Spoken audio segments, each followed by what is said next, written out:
Hello everyone, my name is Protesilaos, also known as Prot. Today I will talk to you about a broad theme that covers how we experience the world and by extension the manner in which we accumulate knowledge. As always, the text of this presentation is available on my website and this is the link. If you are watching this on the video hosting platform, the link will be available in the description. There are two main parts to this video. In the first one, I cover the general themes of sincerity and presence. These are prerequisites to a favorable disposition towards knowledge and learning.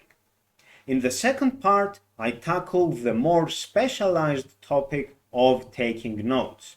I explain what I consider to be the difference between a task and a note and discuss what constitutes a high or low quality entry in our knowledge base.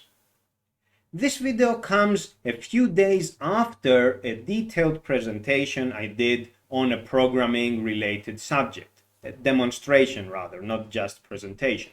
I developed a note-taking package for Emacs that is focused on simplicity and portability. I do write a lot. I do publish frequently as well. Just check my website. I thus want to share my views on the matter as a writer, thinker, and coder. The core message for you at this introductory stage is that there is no killer app, no life hack, no effortless way to improve yourself. You have to earn it and you have to start with your mindset. The choice of technology comes second, together with the technicalities of the method you choose to implement. Do not get distracted by lofty promises of a second brain that magically does the work for you. Valuable notes are the product of your rigor and discipline. Focus on the one brain you have. Whatever extensions to it will follow from there. So just to show you what the contents are for today, and then we will proceed to the body of this presentation. So we have about Parisia and Dialectic, and I explain what those words mean. Sincerity and Presence. Our attention is finite. The commodification of our attention span. Knowledge starts with presence, and quality over quantity as the final section. So let's expand the text and proceed to the first section about Parisia and Dialectic. Let me just move the mouse pointer to this side. There is only one English word you may not be familiar with and needs to be explained at the outset, and that is the word parisia. It is borrowed from Greek. Parisia literally means all that is being said, or all that is put into words. In practical usage, parisia refers to the disposition of speaking in earnest, of telling things as they are. No tricks, no gimmicks. We can see the connection between saying everything that can be said and being honest. With parisia, honesty acquires a meaning where telling the truth is a sign of standing up to the authority of conventions. To have parisia is to prioritize the pursuit of truthfulness over any given arrangement that may grant power, social status, popularity, and so on. In terms of our selfhood, which I covered in the previous entry to this series, parisia is what we need to recognize who we are in the moment, who we are as the subjective narrative of self that draws linkages between different contexts and evolving states of affairs. And of course, if you check the text, there is a link to the presentation I did on selfhood. We best understand ourselves amidst the totality of the world with parisia. Whenever we hold back on what is being said, whenever we deem some words ineffable or consider certain aspects of our selfhood to be off limits, we necessarily distort or foreshadow our perception of self. What does honesty about one's selfhood have to do with the broad theme of accumulating knowledge? How does it relate to the particular topic of learning by writing notes? It is relevant because it determines how you, the subject who seeks knowledge, interprets the phenomena. If you cannot be honest with yourself, if you cannot discern the truth in that which is most intimate, what makes you believe you can reliably find any other truth? Parisia is a matter of disposition, how we conduct ourselves. When we make a habit out of speaking the truth, we necessarily acknowledge the need to seek the truth, remain open to it, and be ready to revise our views in the face of compelling evidence and or cogent counter-arguments to those of our own. In other words, we do not stand for our truth, but for the truth, even if it runs contrary to our beliefs, which we must promptly and blithely revise. This means that we are not attached to the narrative of our selfhood we have hitherto developed. We admit to our variability, to the potential of change or evolution. Parisia is the other side of inquisitiveness and dubitativeness. We cannot be genuinely inquisitive if we are afraid to elucidate the truth. We may not be dubitative if we only ever provide assent to that which is expedient or which happens to find currency in our milieu. Sometimes, our comfort zone is nothing but the prison we have rationalized as cozy. Parisia then involves a special brand of courage, that which has the capacity to challenge the cult of personality we develop about our own self. When we are honest, we know how to contain our cockiness, escape from our egoism, remain grounded, and see ourselves as yet another node in this distributed network of universal life that is the cosmos. Parisia is not about recklessness. One must recognize the specifics of the case to know where the virtuous balance is, which, ipso facto, by this fact alone, is a matter of understanding how things stand. Furthermore, parisia is not a dogma of truthfulness, a holy war of sorts, where we take it upon ourselves to demonstrate to others how they are wrong. No, we must understand that values are ideals. They are analytical constructs which exist in a perfect world.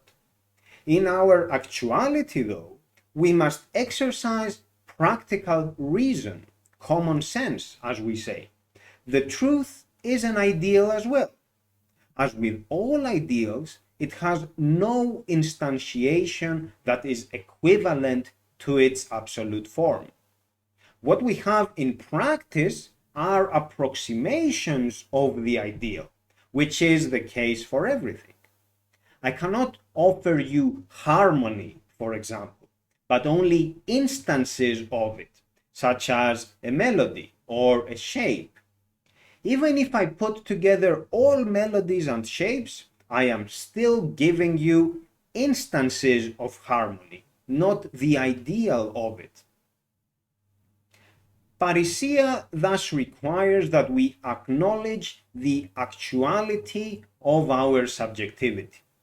The truth that what we learn is a function of factors whose interplay contributes to states of affairs.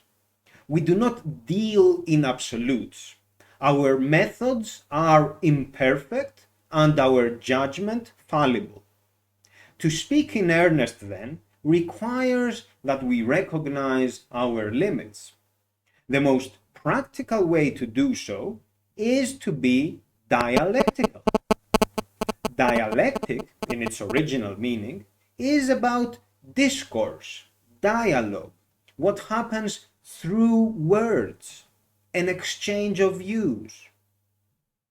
Because of parisia, because of its concomitant inquisitiveness and dubitativeness, engaging in dialectic means that we admit to the possibility of changing our thesis, our position, either to an opposite one, an antithesis, or a new view that might blend the two, a synthesis, or simply a new thesis that supersedes all previous ones. A quick point here on pronunciation. Thesis in Greek is thesi, antithesis is antithesis, and synthesis is synthesis. Just a little bit of trivia for you. So we continue with this topic. In summary, we have 4 connatural qualities of character which underpin this truth-seeking view of the world and disposition thereof. Parisia is sincerity in elucidation. To be dubitative is to doubt, which manifests through the recognition that the truth remains elusive. To be inquisitive is the attitude of questioning and seeking the truth. And dialectic is encapsulated in the spirit of openness and selflessness with which we carry out the above.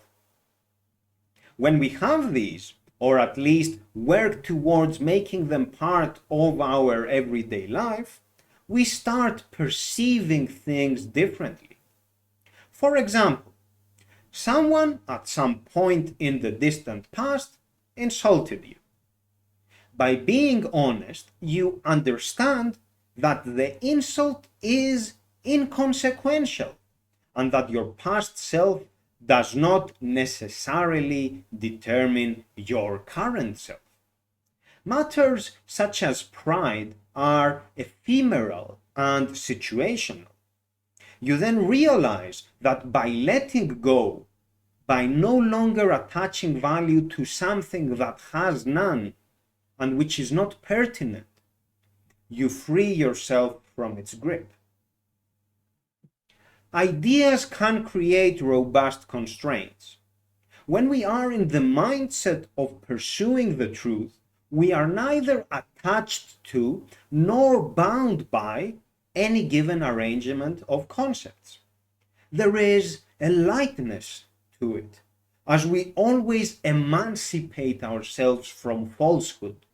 Falsehood which may appear as obsession for something unattainable.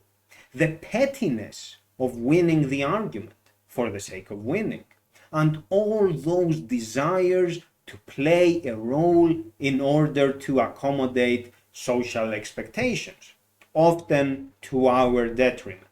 And this links to another presentation I did recently about expectations, rules, and role playing. And the link is here. As I said, again, the text is available on my website. Moving on to the next section, which is about sincerity and presence. I already alluded to this notion of letting go, of not being attached to an idea, some project of ours, or a particular view of our selfhood. When non-attachment becomes the norm in our life, we necessarily live in the moment. The present enjoys our undivided attention. Our sense of self is no longer contingent on any one of those concepts we would otherwise cling to. Let me be concrete here.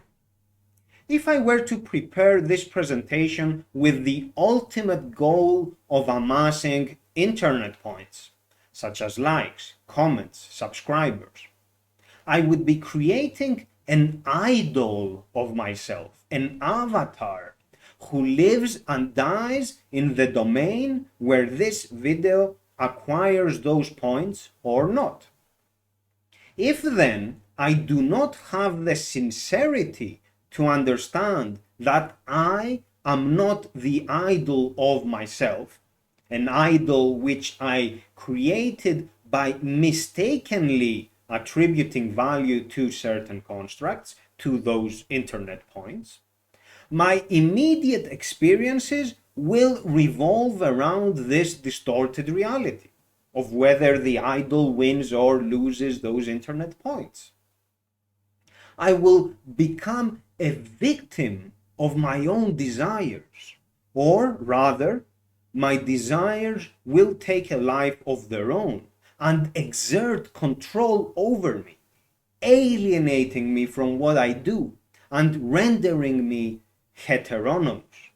I described heteronomy in the previous presentations. It is the rule by another, which is the opposite of autonomy. And in this case, the other is my own idea. So, by being alienated, by being rendered heteronomous, I will continue to be physically here, but my thoughts will be in that imaginary world where the avatar operates in. By recognizing the truth, I understand that internet points do not change me. With this recording, I already say everything I want to communicate. What happens afterwards is outside my control, as it is, for instance, subject to the vicissitudes of some algorithm. I thus am not attached to this project. I do not draw up a corresponding idol and do not get trapped in that mini game of accumulating internet points. Consider this scenario, which you can all relate to either through personal experience or via your acquaintances. You brew a coffee or prepare some tea, walk to the balcony to have your drink, and post on your social media page something like the following: enjoying the moment, hashtag motivation, hashtag happiness, and some emoji characters. Instead of actually savoring the moment, you keep your computer device within reach and constantly check for updates. You are not there. Your mind travels to where your avatar is. It wanders in that domain where you acquire validation through how others react to your post about your experience. You are not simply enjoying the moment as you claim. As you obsess over your status update, you do not open yourself up to the possibility of experiencing the world that unfolds before you. Did you observe the patterns in the clouds? Are there any birds around? How does the breeze feel right now? Do you even pay attention to the drink you purport to enjoy. Maybe you think you have seen it all. Every day is the same, you say. But what if you believe in this sort of constancy exactly because you have a warped perception of things, which is governed by the idol of you and your idolizations in general? Why did you post that status update? Will you lose your friends if you don't? Are they that fickle? Will 100 likes make the drink taste any better? What if you get no likes at all? Does it ruin your day? Why make your experience of the moment contingent on the performance of an avatar? Why confer that much power to a notion? Power which will be used against you, such as when you get that sadness when no one likes your post.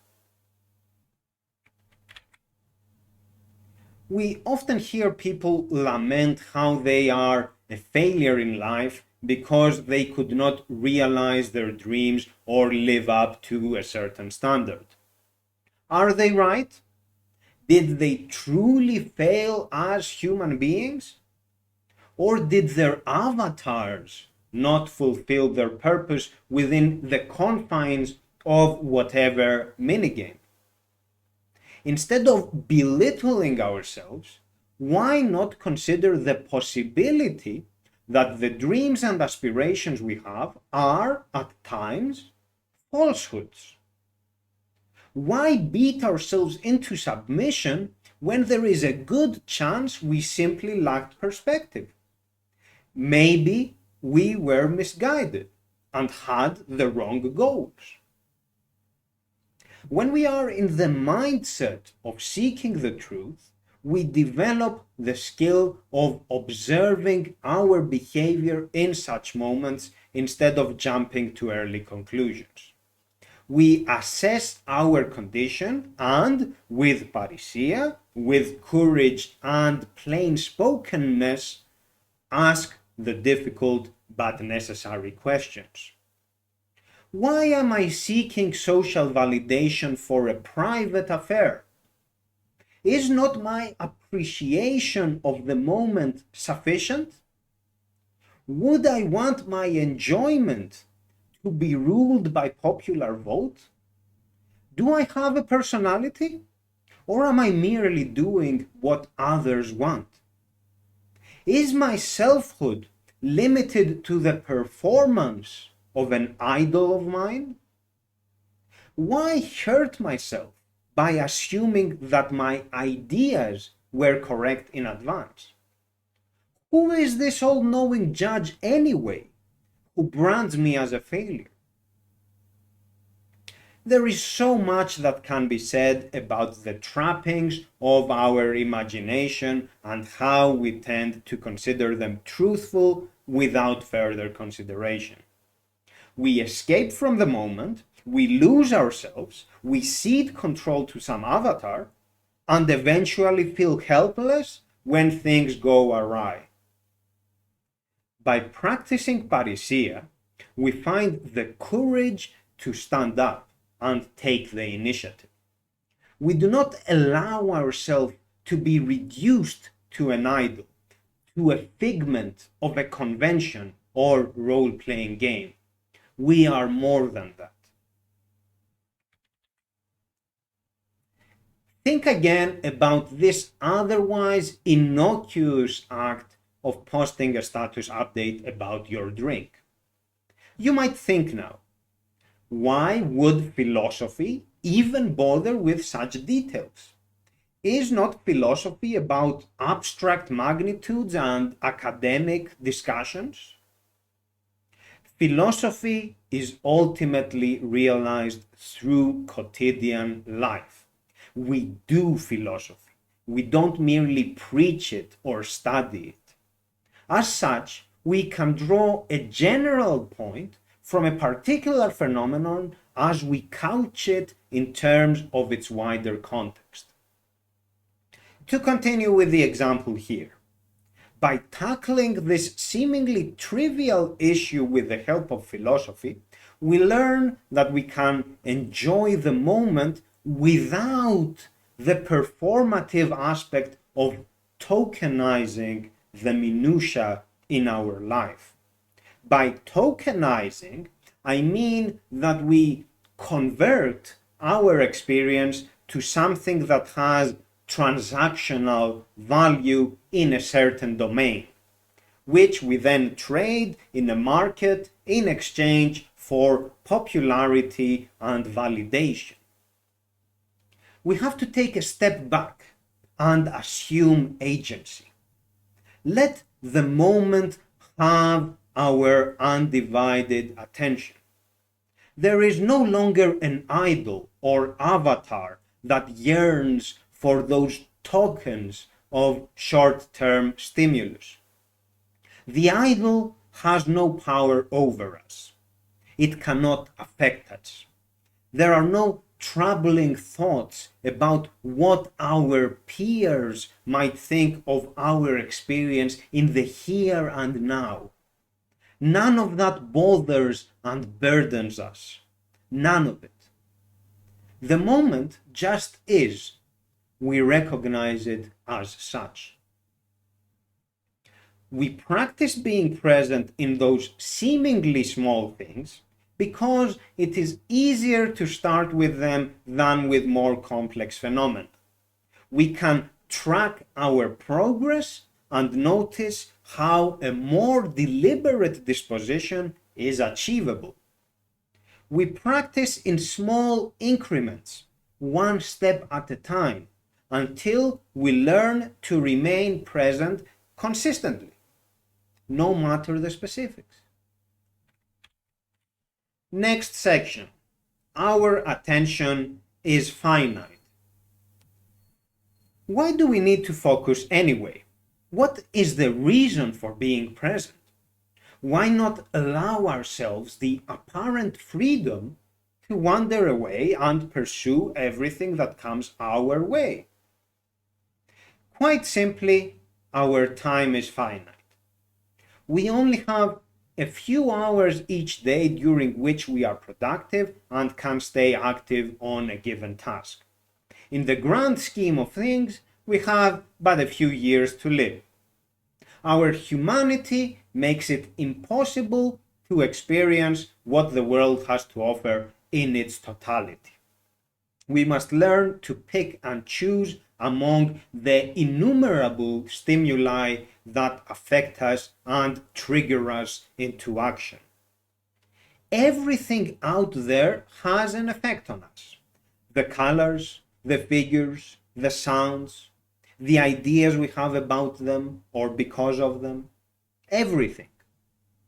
By being in the world, we necessarily are contextualized. Who we are and what we do is framed, informed, influenced, conditioned, or otherwise determined by all those magnitudes, large or small, that apply to us. We cannot understand our presence in a vacuum, in some notional state of nothingness, where we exist as a decontextualized mind or conscience or soul. To be is to be part of the cosmos. Action and reaction, the very idea of a feedback loop, implies language.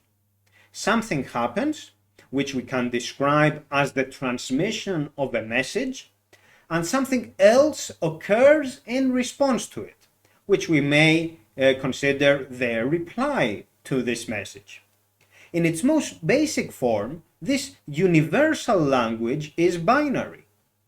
As we know from computers, binary language builds gestalt forms of incredible complexity and detail.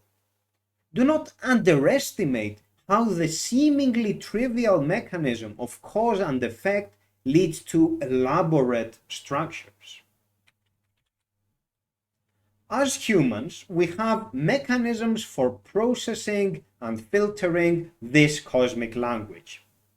A lot of what happens to us never even registers in our conscience, such as how exposure to sunlight helps our body synthesize a certain vitamin. It has a profound effect on our organism, yet we do not actively engage in its making through purposeful actions. We do not micromanage it. Other mechanisms of ours involve conscious participation.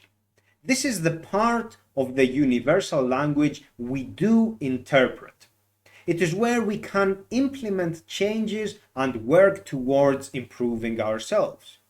Consider, for example, the case where you are sitting somewhere and after a few seconds you pull out your smartphone to check for status updates.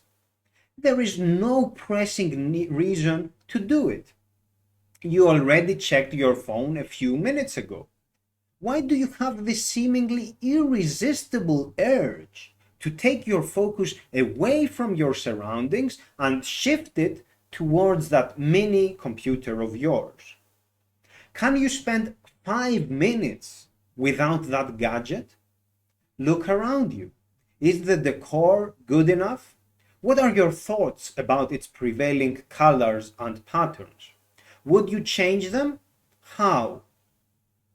The point is to admit that your attention span is finite. If you constantly get drawn away from the moment by your avatars, you will not have enough time for activities that can enrich your life. A meaningful conversation, an evening of reading, a hike in the nearby mountains. These can be fulfilling only when you partake in them wholeheartedly. Imagine forgetting what you just read. It isn't nice, is it? If you do not become considerate about how you use your time in those aspects you do control, you can never gather the energy to stay focused on what you want to do in the moment. There will always be some distraction denying you of anything profound. You shall then remain confined to superficialities and be left with that feeling of emptiness. To be clear, we cannot avoid all distractions simply by using our brain. It is not enough, at least not without intense training. There are many types of stimuli which take the form of an addiction. We can't just unthink them and move on. Addiction requires therapy, which always depends on the specifics of the case. In general, though, when we find that something has a physical pull on us, we must try to disempower it by not giving into it. As a first step, we can escape from those impulses by removing ourselves from their reach. Is your smartphone the source of your distractions? Shut it off and seal it away for an hour. Give it to a person you trust and ask them to leave the premises with it. Do not take it with you everywhere you go.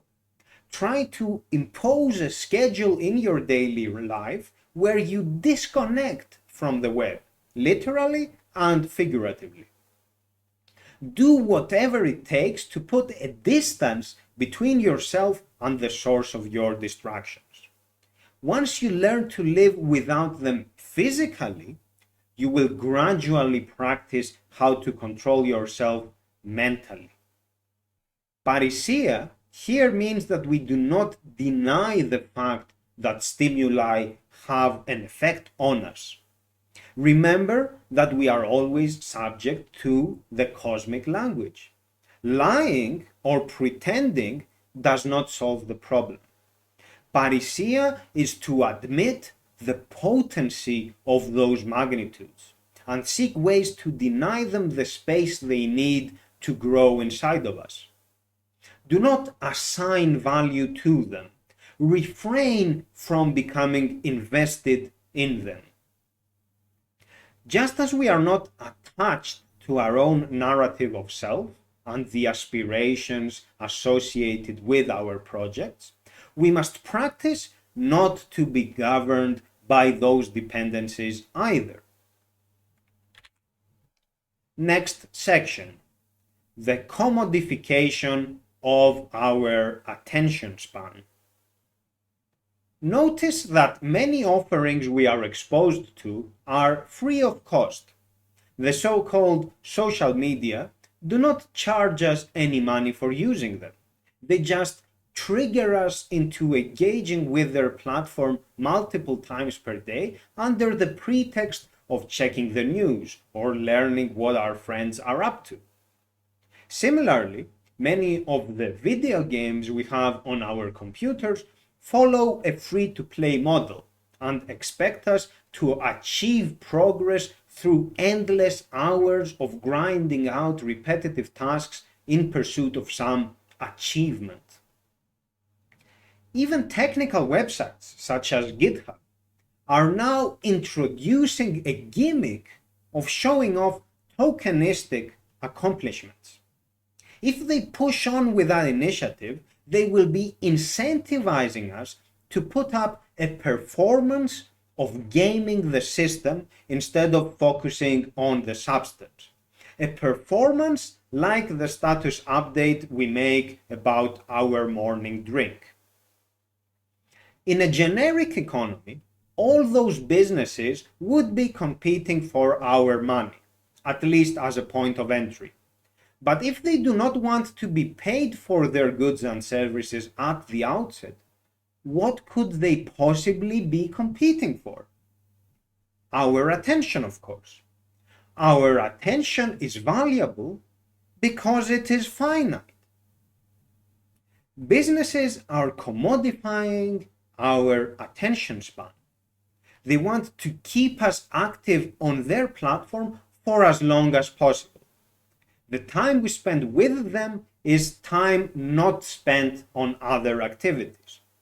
This becomes in itself an exclusive domain.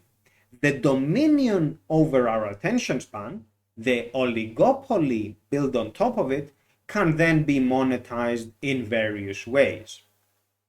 As such, products are designed to be addictive, especially when they have no upfront monetary cost, though not only. It is not just digital goods that do this. Consumables, such as processed food, are no different. You must have heard practically every doctor warn against the harms of junk food, yet consumption of it remains prevalent. Why? Because it is addictive. All those intense flavors, all the additives, are part of a concerted effort to extract value from this finite resource of ours, our attention. They want us to keep coming back. Have you ever spent the morning thinking about the meal you will have later in that day? After you consume your lunch, do you still keep it in your mind, such as by raving about how tasty it was? How would you describe this phenomenon? Is it not a means by which you lose presence? Instead of focusing on the present, you obsess about some dish in your immediate past or future.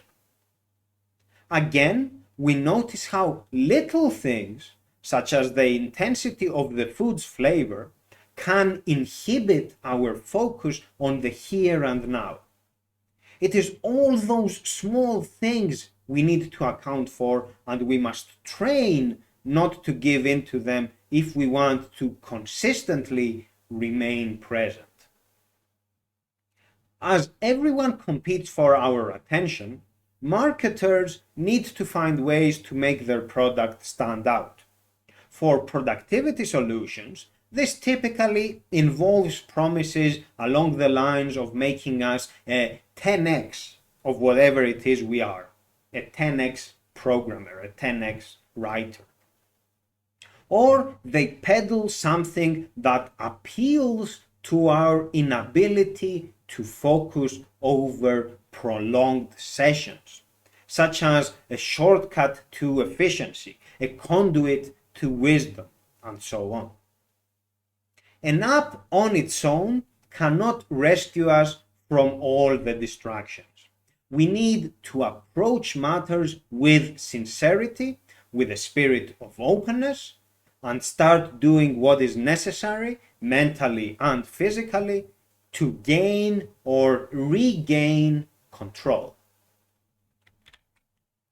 Next section, knowledge starts with presence. Now we move to the note-taking part of this presentation. While I cover the case of written notes, what I am about to say applies to mental notes as well, mutatis mutandis. Let me start with a distinction I make between tasks or reminders and notes. The former are actionable items that target an activity, such as a to-do entry to record this presentation. Tasks or reminders can be used as part of a workflow for building a knowledge base. For example, when we are reading a book, we might want to record a reminder that something important is referenced in page 10. By contrast, notes are the constituents of our knowledge base. Each of them encapsulates what we have learned about the given topic. They contain valuable information that tells us something which can stand on its own about a phenomenon or state of affairs. Both tasks and notes are at their best when they are precise and sufficient. Precision means that they are communicated without ambiguity and have a clear start and end points. For instance, a reminder to read the Emacs manual is imprecise and not very helpful. Should we read it from the beginning until the final page in one go? Are we looking for something specific, or is this supposed to be a pastime activity? What is the ultimate objective of this task? A better reminder is to read a given chapter in the manual in order to learn about a specific piece of functionality. Same principle for notes. We want them to be self-contained. Continuing with this theme, here is the anatomy of a bad note. Today I watched Prot's presentation, good stuff, and a link to the presentation. This is the kind of information that has no profundity. It states a fact, records the superficialities of an impression, and provides a link for further reading. If we take this note on its own, we cannot extract knowledge from it. We do not know what the allusion to good stuff entails. What caught our attention exactly? Is there something specific we gathered from the presentation? Did it change our mind about something we were already doing? If so, how? Did we have any disagreements, and which were they precisely? The idea is to apply what we learned about Parisia and Presence. We do not want to reduce note-taking to something akin to that frivolous status update on social media I mentioned before. This is not a popularity contest, not a performance to regale our social group. We want to focus our attention on the activity of explaining in our own terms and as best we can what the subject matter is. A good note focuses on the elucidation of one point. If there are any asides or tangential remarks, they can be turned into their own entries. Why? Because the practice of focusing on one discrete thing helps us stay in the flow of Parisia and Presence. We can always combine different threads once we get better at staying focused. The key is to start small and build from there. An easy way to test if a note can stand on its own is to either record it on a piece of paper or imagine it is printed on one. We want to have the most low-tech version of our material. No links, no previews, none of that fancy stuff that technology enables. Once we get that, we can better assess the usefulness of what is written. If our note does not say much on its own, it is not good enough. If our note includes too many links without sufficiently describing them or explaining what the connection is, we are putting ourselves in the process of having to hunt down the snippet of knowledge we wanted to record. This is not optimal. If our note requires special software to be accessed, we might lose it in the long term, which again detracts from its value. The general idea is that we want to take notes carefully. Capturing our thoughts is one part, but it is not enough. We ought to read and reread what we have. The goal is to try to anticipate if our future self will find the record helpful. We do not want to burden our future self with incomplete thoughts and fragmentary information. When we retrieve our note, we should not have to go down a rabbit hole of clicking through links in order to eventually discern the thread running through our entries. That might cause frustration and lead to distractions. We can do better by focusing on the here and now. The key is to take as much time as necessary to substantiate one thought as best we can in that moment.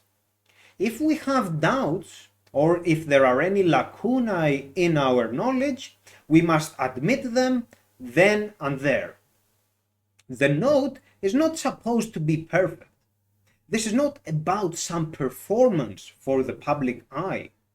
It just needs to be an honest representation of our current ability. Another way to anticipate a bad note is to assess its potential worth. We get better at this as we gain experience. Suppose I stumble across a website with tips and tricks about scuba diving in the ocean. I am not a diver, I live in a mountainous area, and may never find an application for this kind of information. If I am not selective with what I want to focus on, I will create a bookmark. Later, I will find another site which provides insights on hunting techniques. I am not a hunter and will likely never be one, but again, if I do not impose any kind of restraint on myself, I will store yet another bookmark. Then there will be a third website which discusses the most effective techniques employed by basketball players. I am not playing basketball and likely never will, so again I have no use for this. Without much thought, I will impulsively add a third bookmark to the list. Before realizing it, I will have accumulated all this garbage which pretends to be valuable knowledge. I cannot do anything with it. For me, all these trivia are useless. If I am in the habit of creating records that have a high noise to signal ratio, I am doing myself a disservice. Instead of setting up a knowledge base that I can rely on, I am instead creating yet another major distraction. The old adage of quality over quantity applies here as well. With Parisia, we impose order to our chaotic propensities as we pick and choose those items that are likely to give us the most value. We must never forget that our attention is finite. The other way to avoid the bad note is to be aware of the motivation behind it. Does the creation of the new record come from a position of control, or is it a selfish reaction to something? Suppose we are taking notes about an insightful video we are watching. We pause every couple of minutes to write down what we think. Sometimes this is helpful, though it can also be to our detriment, as we lack context. If we have not heard the whole presentation yet and cannot be sure if there is some more nuance to it, or if an initial concept is expanded upon further into the video, then maybe we lack context. We don't know what is going on. As such, those in-the-moment notes may simply be capturing our prior thoughts, those before we started watching the video, not what we learned from the source material. With Parisia, we take a step back and tell ourselves, am I being honest here? Do I really need to rush to early conclusions? Who am I trying to impress anyway?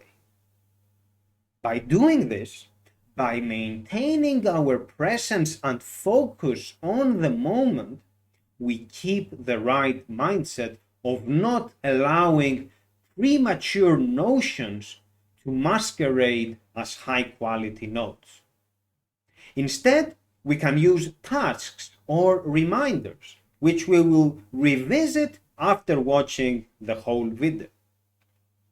We thus allow ourselves the possibility to remain open to new ideas. This is not about openness for its own sake, as I already explained the importance of being selective. This is where the dialectical side of our disposition comes to the fore. We engage with the source material with the understanding that we are interested in approximating the truth. We thus give it a fair chance in a spirit of selflessness. Remember that we do not stand for our truth, but for the truth. If we have to let go of our thesis, so be it. The review emancipates us from a falsehood. When we let go of the falsehood. The final section, quality over quantity. The broad theme of this presentation is to conduct ourselves in a manner that is purposeful and considerate. We want to retain focus in order to perform at the best of our abilities. We wish to be honest in order to omit or avoid the superficialities that have no longer-term value in our life. Our goal is to be present. Otherwise, we misuse the finite resource we have at our disposal, which is our attention span and, by extension, our time. Rather than let ourselves be held hostage by our own idolizations or avatarizations, we diligently approach matters with a critical eye. The intent is to put an end to any tendencies of showing off, of calling for needless attention, of doing something for the sake of the performance in the confines of a social minigame. I am of the opinion that we are successfully building up our knowledge base when we can describe its individual items in our own words. When we put in the effort, when we spend quality time substantiating our thoughts, we practice the skills of knowledge retention. By contrast, whenever we introduce too much automation and too much reliance on technological pampers, we risk becoming lazy and complacent because we no longer put in the requisite work. If, for instance, our notes consist of an excerpt and a link to the original source, we encounter the problems I already mentioned. The notes do not help our future self extract valuable insights from them. Knowledge has to be accessible, both conceptually and technologically. Bad notes are inaccessible at the level of their content. Yet, there is a strong case to be made that even good notes can become bad ones when the underlying medium is not conducive to longer-term storage. If we can only access our notes via a specialized app or an online service, the chances of data loss are quite high. Our knowledge base thus lacks resilience. It is not portable, and our future self may not be able to benefit from it. Too many features often burden us with mental dependencies, with cognitive load, especially if we are not well trained in parisia and in maintaining presence. Instead of letting us focus on the task of writing, featureism asks our attention, perhaps to add some markup that is not really necessary, or to make certain syntactic constructs look a bit prettier, or even to use that technologically impressive but ultimately useless gimmick that would surely impress our peers. There is that temptation all the time. Just as we ought to be selective with the information we gather, we must be mindful of the tools we use. Too much convenience may come with the hidden cost of occupying our attention span. We do not want that. In conclusion, folks, we start by taking care of the one brain we have. We want to develop the disposition of openness, dubitativeness, and inquisitiveness. This disposition is a prerequisite to knowledge and learning. We also need to improve our focus, to always be present. We do that by removing distractions, curing our addictions, and being honest about our choices, actions, and goals. The technology we choose must be consistent with those qualities. We want it to be an extension of who we are, not an arrangement that holds us hostage to the interests of some business, or generally that forces us to deviate from our path. And that's all today, folks, for this presentation. Thank you very much for your attention. As I said, the text will be available on my website on this link over here. But if you are on the video hosting platform, the link will be available in the description. So thank you very much for your attention, folks. Goodbye for now.